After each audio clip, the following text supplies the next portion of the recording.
Hey bitches, it's Nick Snyder and welcome back to my YouTube channel. In this video I am going to discuss NikkieTutorials being called out by fans as well as Thomas Halbert being accused of not paying an artist. If you have not already seen my previous video involving Gabby Hanna going after drama channels, I am going to place a card in the upper right hand corner as well as a link down in the description. If this is your first time on my channel, hello, welcome, how are you doing? If you could please hit the subscribe button down below, I would greatly appreciate it. And if you are someone who has been here for a day, a week, a month, or a year, well welcome back. If you could please make sure you have all of your notifications set to on by clicking the bell icon somewhere on the screen. Please know that everything I speak on in my videos is my own personal opinion, and opinions are not facts, and please do not send hate to anyone or any brand that I speak on in my videos because that is not what these are meant for. They're meant for us to throw a little shade, spill a little tea, and have a messy time here on the internet. NikkieTutorials has uploaded her review of the Jaclyn Hill Morphe Volume 2 palette, and it is being met with some criticism. If you have been following NikkieTutorials for a while now, then you know that she inserted a legend of icons that will show in her videos when a product is sponsored, when it is an affiliate code, when she purchases it herself, just to try to clear up any confusion that people may have. Kevin James Bennett was one of the many to call NikkieTutorials out on Twitter and said the following: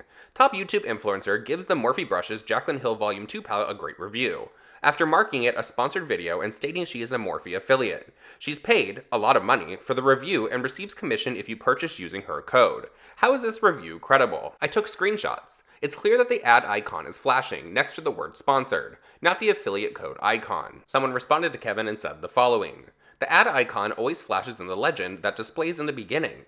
She displayed the affiliate icon in the lower left when the review started. That confused me for some time until I realized that was the symbol she chose." Kevin responded with the following: "I'm sorry, but that's very misleading. We shouldn't need an instruction manual to figure out her system." Another person under that post called Nikki out and said the following: "She has an affiliate code. She's not going to give a bad review. She could lose the code, and by not hyping it up, people won't use her code, in turn costing her money. Someday people are going to learn not to trust anyone associated with Morphe." Another person said the following: "It's not an ad, but she is a Morphe affiliate who promotes her code. Why would she say, it's a horrible palette, but here's my code to buy it? She wouldn't. So not a 100% accurate review when you are getting coins." You know, all of these responses really take me back to when Manny MUA did the review and the unboxing of the Morphe concealer and the foundation. He didn't give it a 100% glowing review. There were actually a few little pieces in there where he was kind of like, oh, it's not that great. But then turned around and said, hey guys, by the way, go use code Manny or whatever the hell his code is with Morphe to save some money when you buy this product. You know, not trying to sound really shady right now, but I can't remember one glowing review of that Morphe foundation and the concealer. Everyone had an issue with it. Everyone's pores were showing. Everyone was creasing. Nobody really liked it. But all these affiliates were still pushing their code with Morphe because they didn't want to lose it and they wanted to make a little extra coin. So the question would be, can you really trust anyone that has an affiliate code with a company? And I'm just gonna say it. Yes, you can trust people out here that have codes with makeup companies or have codes for other kind of skincare products, because it really takes you to look at the person and decide if this person is trustworthy or not. Look at their track record. Look at some product that they're saying is amazing, but literally 99.9% of everyone else is saying it's bad. Then you could be like, girl, you're just trying to get that coin. Going back to NikkieTutorials, someone by the name of Max Exposed YouTube over on Twitter called Jaclyn Hill out yesterday and said the following: "Jaclyn Hill, right before launch. Very active on social media, emphasizes that the people who truly know her know she doesn't only get on social media to sell stuff. Also Jaclyn, after launch, fell off the face of the earth again." Which I mean is honestly true at this point. Every time Jaclyn Hill comes onto YouTube or you see a rush of content from her on social media, just know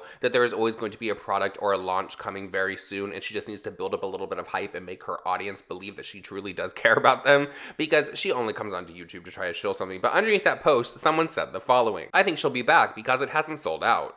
She needs to make more sympathy.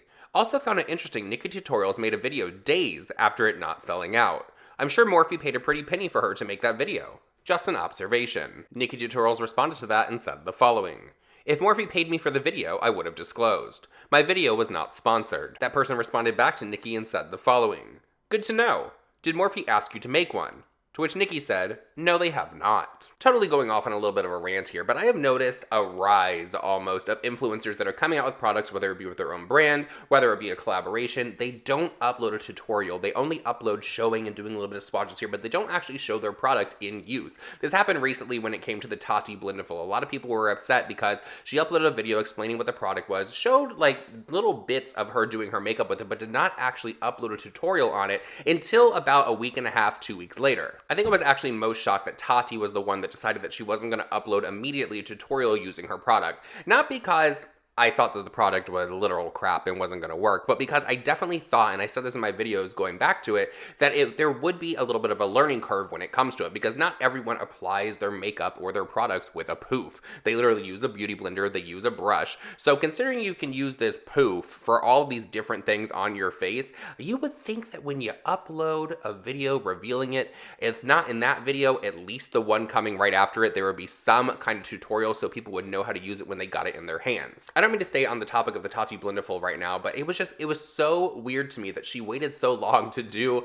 the full tutorial with it, because especially with that kind of product, there is definitely a learning curve, and you're gonna risk so many people not being able to figure out exactly how to apply the products in the proper way that they're gonna ultimately give your product a bad review. So that's just the way that I'm looking at it. Now, for Jaclyn to not even sit down and do a tutorial or anything with her palette other than swatch it for everyone it's not shocking to me, because I just think that Jaclyn likes to slap her names on things that are going to give her money. I don't know, I just really hope that influencers start to care more about their collabs in the future or the products that they come out with, and they actually show these items at work, which is another reason this doesn't really make sense for me, that Jaclyn would have not uploaded the reveal video and then at least put some kind of tutorial on her Instagram or maybe on her YouTube channel, because Jaclyn, and this is one thing that you can never take away from her, can sell water to the ocean. The water in the ocean would be the most pure water ever. You could literally drink it without having to take the salt out, is how Jaclyn Hill would sell it to you. She is good at selling product, so I'm not exactly sure why she hasn't come online and done something with this palette. Maybe because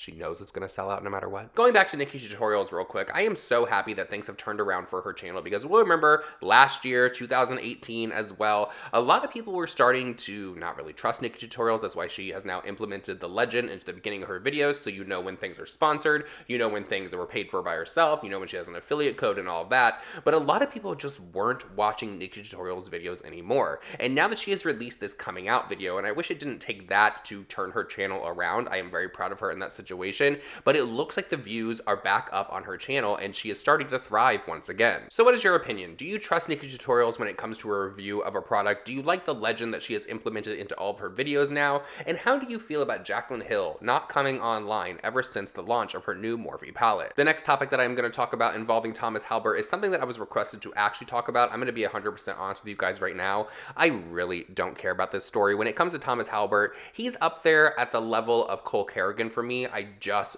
don't get any entertainment or enjoyment out of speaking of them. I think that they are online trolls. So going into this, I'm just going to give you a brief synopsis of what happened, and then I know other people like Petty Page is making a video, Not Another Drama Channel made a video. I will link them down below if they are out already, but here we go. Last night, an artist by the name of Luca Buga on Twitter, I'm sorry, that name just really makes me laugh, called Thomas Halbert out for not paying her for some merch that she designed for him last year. Here's what she had to say. "It's really sad that I've had to resort to bringing this to Twitter, but I need to warn other artists and show that not paying us is not acceptable. 11 months ago, Thomas Halbert commissioned me, asked to sell it as merch, and still hasn't paid me royalties. Thread below." Now I'm just going to say that I might side with Thomas actually a little bit on this situation from the information I'm going to give you guys, just because I think it is totally stupid for him to enter into a deal with someone who is designing merch for him and offered to give them royalties. It should have just been a flat fee that has been agreed on, and then this headache would not even be here, because I'm sure that Thomas would have in fact paid the person the flat fee. Now this is where it's going to sound really shady, because I understand an artist may be wanting to get royalties if it's like a James Charles type of situation, because he is in turn going to sell